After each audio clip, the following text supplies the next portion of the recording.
2023 সালের সর্বোচ্চ গোলদাতা রোনালদো। 2023 সালটা দারুণ কাটছে ক্রিস্টিয়ানো রোনালদোর।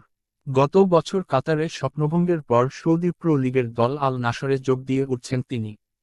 ক্লাবের পারফরম্যান্স রোনালদো ধরে রেখেছেন জাতীয় দলে গিয়েও। মঙ্গলবার 26শে ডিসেম্বর সৌদি প্রো লিগে আল ইত্তিহাদকে 5-2 গোলে হারিয়েছে আল নাসর। এ ম্যাচে জোড়া গোল করেছেন রোনালদো। 19 মিনিটে পেনাল্টি থেকে গোল করার পর 68 মিনিটেও জালের দেখা পান তিনি। তাতে ক্লাব ও জাতীয় দল মিলিয়ে বছর 53টি গোলের মালিক হলেন পর্তুগিজ তারকা। ক্লাব ও জাতীয় দল মিলিয়ে রোনালদোর কাছাকাছি আছেন বায়ার্ন মিউনিখের ইংলিশ স্ট্রাইকার হ্যারি ক্যান ও পিএসজির ফরাসি ফরোয়ার্ড কিলিয়ান এমবাপ্পে। দুজনই করেছেন 52টি করে গোল। ম্যানচেস্টার সিটির আরলিং হল্যান্ড করেছেন 50 গোল। রোনালদোর 53 গোলের মধ্যে ক্লাবের জার্সিতে সংখ্যাটা 43, যেখানে লিগে 33 ম্যাচে 33